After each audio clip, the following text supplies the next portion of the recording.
Pittsburgh Steelers, 6-4, and in first place in the AFC North, holding that one-game lead over the Ravens.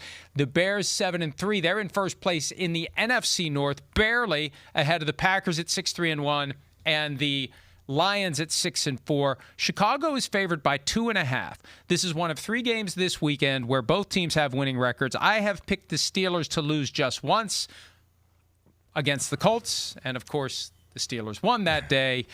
Who do you pick to win when Aaron Rodgers or Mason Rudolph, or hell, for all we know, Will Howard lines up to play quarterback for the Steelers in Soldier Field on Sunday? Well, there's one, I think it's going to be a close game.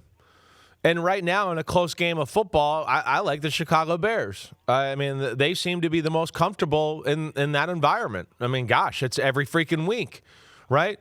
The Steelers, I kind of feel like, and maybe you could correct me if I'm wrong, but just, with my gut, remembering their wins from the year, when they win a football game, it's kind of like they control the game from the very get-go. And it's not close. It doesn't come down to the very end that way.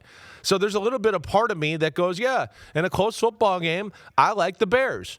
Now, Caleb Williams, we know is getting better, all of that, but him doing some of his crazy stuff, running around, holding the ball maybe a little longer than he should at times, right?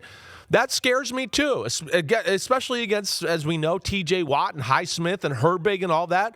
I mean, they thrive in those environments to where guys scrambling and they knock the ball out of his hands, right? So that's where I worry about that. And their edge guys, I do feel like, can contain Caleb a little bit to a degree.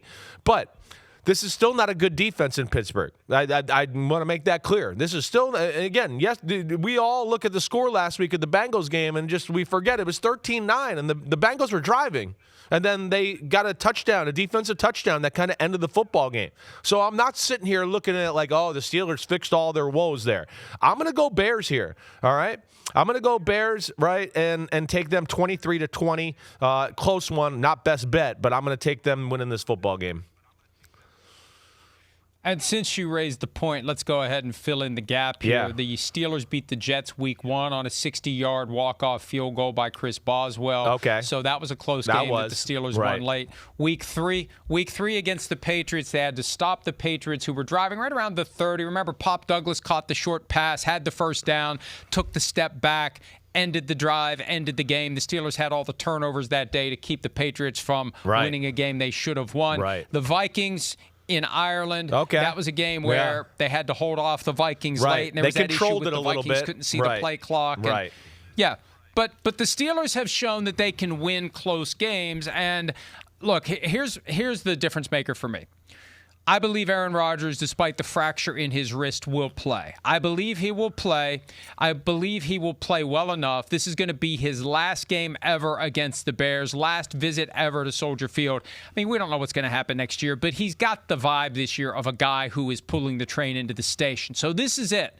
And that's going to drive him. And it was funny because on Tuesday, Mike Tomlin said, he doesn't care. He just loves football. He wants to play in any game. And then Wednesday, Rodgers was like, boy, it's really special for me to go back and play the Bears one more time. So he's going to do it. He's going to be there, and I think he gets it done. He blew his chance to beat the Packers. This was the next game. When the schedule came out, it was Packers, then Bears. When do they play the Bears in Chicago? Ooh, right before Thanksgiving. Oh, wow, that's an intriguing game. This is a bizarro bingo, bango, bongo. I got 23-20 Steelers. Okay. A bizarro bingo, bango, bongo. That's amazing. So what we're going to have what are we going to call it if the score hits, right? Because it's not a bingo, bango, bongo. What the hell do we call? What's the last word we do? Bunghole, right? So this is we gotta come up with another word here because it could be reverse bingo, bango, bunghole. So I don't know. We're gonna have to figure that one out. Yo! Thanks for watching, homies. We are now in the NFL season here on Chris Simms Unbuttoned. Hit subscribe to get our weekly picks, game recaps, film deep dives, and much, much more. Thanks again for watching. Subscribe, rate, review. Peace out. You know where to find us.